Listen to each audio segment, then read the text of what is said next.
मई 2022 के दिन कुछ ऐसा हुआ जिसने सिर्फ हिंदुस्तान ही नहीं बल्कि पूरी दुनिया को एक झटके में हिला कर रख दिया। उस दिन हम सबके चहीते पंजाबी गायक सिद्धू मूसेवाला को कुछ बदमाशों ने धोखे से घेरकर गोलियों से छल्ली कर दिया। उस दिन केवल एक अच्छा गायक ही नहीं बल्कि एक अच्छा इंसान भी हम सबको छोड़कर परमात्मा की तरफ चला गया। पर क्या आप जानते हैं कि सिद्धू मूसेवाला को अपने ऊपर होने वाले हमले के बारे में करीब 1 महीने पहले से पता था। जी हाँ, हम जानते हैं कि आपको ये सुन के अचंभा तो जरूर लगा होगा कि ये कैसे हो सकता है, मगर सूत्रों से पता चला है कि पिछले कुछ दिनों से सिद्धू मूसेवाला को धमकी भरे फोन आ रहे थे।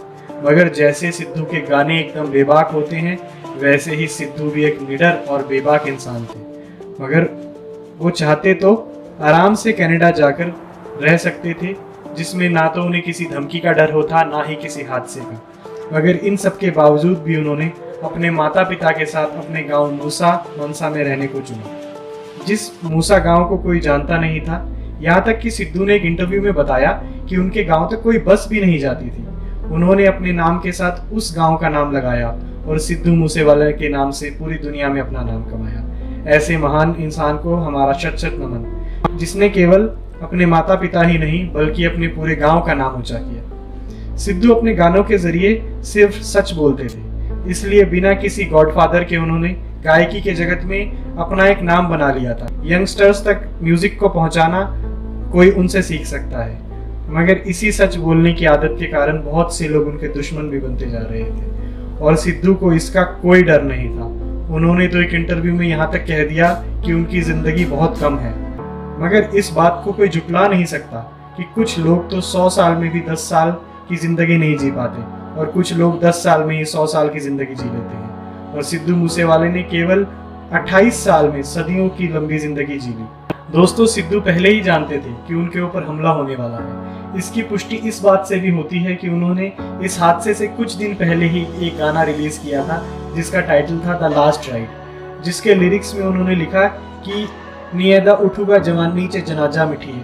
इसका मतलब हिंदी में है कि इसका जवानी में ही जनाजा उठेगा। जी हाँ दोस्तों, ये बताते हुए मेरे रोंगटे खड़े हो रहे हैं। तो सोचिए दोस्तों, सिद्धू कितने निडर और साहसी रहे होंगे कि वो किंचित भर भी ना डरे।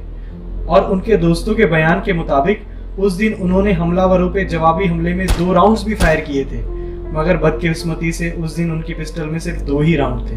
क्या पता अगर उस दिन पिस्टल में ज्यादा राउंड होते तो शायद वो आज हम सबके बीच होते और हमें उनके अच्छे अच्छे गाने सुनने को मिलते और एक अच्छे इंसान के साथ भी ये दुनिया और ज्यादा वक्त तक रूबरू हो पाती। ऐसे महान कलाकार को हमारी भावपूर्ण श्रद्धांजलि और उनके माता पिता को परमात्मा इस वक्त से गुजरने की शक्ति बख्शे।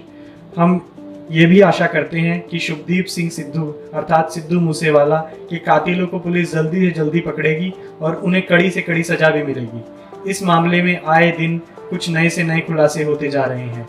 हम कोशिश करेंगे कि ये सारी खबर सही वक्त पर आप तक पहुंचती रहे और इसके लिए आप हमारे चैनल को सब्सक्राइब कर सकते हैं और बेल आइकन को भी प्रेस कर सकते हैं। तो दोस्तों, मिलते हैं अगली वीडियो में, तब तक के लिए गुड बाय।